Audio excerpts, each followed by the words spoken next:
कहानी की शुरुआत होती है तेमुजिन नाम के 9 साल के बच्चे से, जिस पर कुछ लड़कियों में से अपनी होने वाली पत्नी चुनने का जिम्मा था। उसके पिता ने उसे ऐसी लड़की चुनने को कहा जो गोरी और तंदुरुस्त हो, जिसका चेहरा बड़ा हो और आंखें छोटी। लेकिन सबसे जरूरी बात ये थी कि लड़की की टांगें फुर्तीली और मजबूत होनी चाहिए, क्योंकि उनका मानना था कि मजबूत टांगों वाली लड़की ही अपने पति की खुशियाँ दोगुनी कर सकती है। जल्द ही तेमुजिन को एक लड़की पसंद आ गई और वो उसे लेकर अपने पिता के पास गया। लेकिन उसे देखकर उसके पिता काफी निराश हो गए, क्योंकि उन्होंने सोचा था कि अगर तेमुजिन उनकी दुश्मन ट्राइब मर्किन की लड़की को चुन ले तो इस शादी से उनकी सालों की दुश्मनी दोस्ती में बदल जाएगी। मगर तेमुजिन को सबसे छोटी ट्राइब की लड़की से प्यार हो गया। इससे मामला थोड़ा बिगड़ गया, लेकिन तेमुजिन अपनी नई पत्नी को पाकर काफी खुश था। फिर जाने से पहले उसने लड़की को कौवे की हड्डी का एक टुकड़ा तोहफे में दिया और 5 साल बाद वापस लौटकर उससे शादी करने का वादा किया। जब तेमुजिन अपने पिता और बाकी साथियों के साथ वापस लौट रहा था तो रास्ते में जबरदस्त तूफान आ गया, जिस वजह से उन्हें गुफा में पनाह लेनी पड़ी। असल में मंगोल लोगों का मानना था कि तूफान देवताओं के नाराज होने का संकेत है। खैर, तूफान खत्म होने के बाद वो अपने रास्ते पर आगे बढ़े, पर जल्द ही उनका सामना एक और खतरनाक ट्राइब से हुआ। मंगोल राज्य के कानून के मुताबिक जहाँ आसपास पानी हो वहाँ खून बहाना मना था। अब दोनों तरफ के लोग बड़े चौकन्ने होकर एक दूसरे को देख रहे थे, पर किसी ने पहला कदम नहीं उठाया। कुछ देर बाद सामने वाली ट्राइब का एक आदमी दूध का कटोरा लेकर आया और शांति का हाथ बढ़ाया। तब तेमुजिन के पिता ने बदले में 1 कप वाइन और 1 प्लेट सूखा हुआ मांस वापस भिजवाया। लेकिन तेमुजिन के पिता के साथियों ने उसे ये दूध पहले एक गुलाम को पिलाने को कहा, क्योंकि उन्हें इस ट्राइब के इरादे कुछ ठीक नहीं लग रहे थे। लेकिन तेमुजिन के पिता इसके लिए नहीं माने। तेमुजिन के पिता ने अपना भरोसा दिखाते हुए एक ही बार में पूरा कटोरा पी लिया। मगर वो क्या जानते थे कि सामने वाली ट्राइब के लोग कितने चालबाज हैं। बाद में वो अपने सफर पर थोड़ी ही दूर पहुंचे थे कि तेमुजिन के पिता अचानक जमीन पर गिर गए और शरीर में जहर फैलने की वजह से उनकी मौत हो गई। ये देखकर एल्टान नाम का एक आदमी दुखी होने की बजाय हंसने लगा। तब 9 साल के तेमुजिन ने गुस्से में उस पर अपना कोड़ा चला दिया।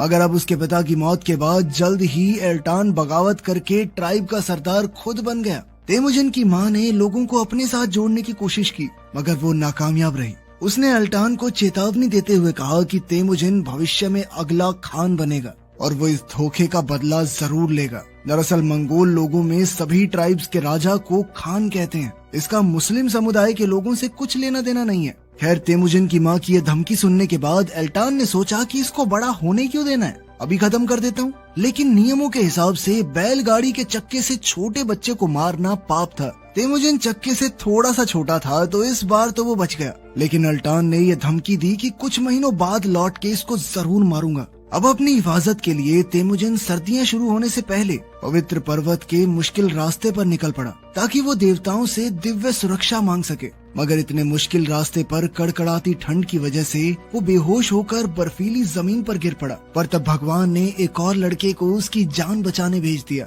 वो दोनों बच्चे जल्द ही दोस्त बन गए। उन्होंने आपस में काफी बातचीत की और फिर अपने खून की कुछ बूंदों की बलि देकर वो दोनों भाई बन गए। उन दोनों का मकसद पूरे देश पर राज करना था, जिसके बाद वो बाकी कई देशों पर भी कब्जा करेंगे। लेकिन तेमुजिन ये नहीं जानता था कि आगे चलकर उसका भाई जामुखा ही उसके रास्ते का सबसे बड़ा कांटा बन जाएगा। खैर, कुछ ही दिनों में अल्टान के आदमियों ने तेमुजिन को ढूंढ निकाला और उसे पकड़कर वापस ट्राइब में ले आए। मगर इस बार भी कुपोषण की वजह से तेमुजिन बैलगाड़ी के चक्के जितना लंबा नहीं हुआ था। ये देखकर अल्टान ने गुस्से में कहा कि मांस मच्छी खिलाओ, लड़के को तगड़ा करो इसे। जब तक मैं वापस आऊंगा तो ये चक्के जितना लंबा होना चाहिए। तेमुजिन चुपचाप अल्टान को देखता रहा, मगर उसके दिल में बदले का बीज उगना शुरू हो गया था। अल्टान के जाने के बाद वहाँ जोरदार बरसात शुरू हो गई और सभी गार्ड्स तुरंत अपने टेंट्स में छुप गए।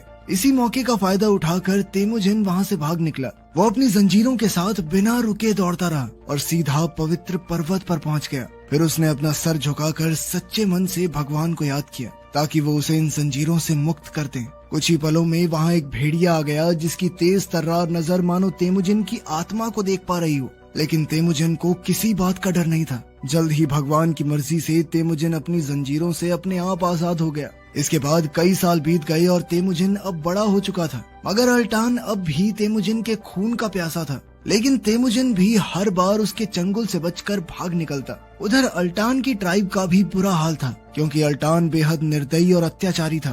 मगर अब तेमुजिन ने कसम खाई कि वो अपनी ट्राइब को वापस हासिल करके रहेगा, क्योंकि कायदे से ये उसका हक है। लेकिन इससे पहले उसे अपनी होने वाली पत्नी बोटे से शादी का वादा पूरा करना था। जब तेमुजिन बोटे के पास पहुंचा तो उसके पास न घर बार था न पैसे, मगर बोटे ने फिर भी उसे ठुकराया नहीं और खुशी खुशी उससे शादी कर ली। हालांकि तेमुजिन दिखने में अच्छा खासा तगड़ा था, लेकिन बोटे के करीब आते ही वो थोड़ा शर्मा जाता। खैर वो दोनों काफी लंबा सफर तय करके तेमुजिन की माँ के इलाके में आ पहुँचे। उसकी माँ ने बोटे को अपना खानदानी नेकलेस पहनाया और बोटे ने दहेज वाली संदूक में से उन्हें एक बेशकीमती फर कोट दिया। इसी के साथ उन दोनों की शादी पूरी हुई। लेकिन जैसे ही वो अपने कमरे में जाने वाले थे तो मर्किट ट्राइब का सरदार और उसके आदमी वहाँ आ धमके। उन्होंने कहा कि बोटे पर उनका हक है, क्योंकि कई साल पहले तेमुजिन की माँ को मर्किट ट्राइब से चुरा लिया गया था और अब तेमुजिन की पत्नी को चुरा कर वो अपना बदला पूरा करेंगे। तेमुजिन और बोटे इतने सिपाहियों का सामना एक साथ नहीं कर सकते थे, इसलिए उन्होंने भागने का फैसला किया। मगर रास्ते में तेमुजिन को तीर लग गया। अब अपने पति की जान बचाने के लिए बोटे ने खुद को न्यौछावर करने का फैसला किया। उसने तेमुजिन के घोड़े पर चाबुक चलाया ताकि वो तेमुजिन को लेकर घर की ओर भागे और उसने खुद को मर्किट ट्राइब के सिपाहियों के हवाले कर दिया, जिसके बाद वो उनके सरदार की पत्नी बन गई। अब तेमुजिन को किसी भी हालत में अपनी पत्नी वापस चाहिए थी, इसलिए उसने अपने भाई जामुखा से मदद मांगने का फैसला किया। उसने तोहफे में जामुखा को बोटे का वो फर कोट दिया, क्योंकि अब उसके पास यही एक कीमती चीज बची थी। वो चाहता था कि जामुखा बोटे को बचाने में उसकी मदद करे, मगर राज्य का ये कानून था कि मंगोल औरतों के लिए लड़ाई नहीं करते। इसीलिए जामुखा ने कहा कि तुझे और पत्नियां मिल जाएंगी, उसके पीछे क्यों पागल हो रहा है। मगर तेमुजिन का इरादा पक्का था। उसने बार बार जामुखा को समझाया तो आखिरकार वो तेमुजिन की मदद करने को राजी हो गया। पर जामुखा ने कहा कि उन्हें हमला करने के लिए थोड़ा इंतजार करना होगा। असल में जामुखा हाल ही में सरदार बना था और उसके लिए लड़ने को ज्यादा लोग तैयार नहीं थे।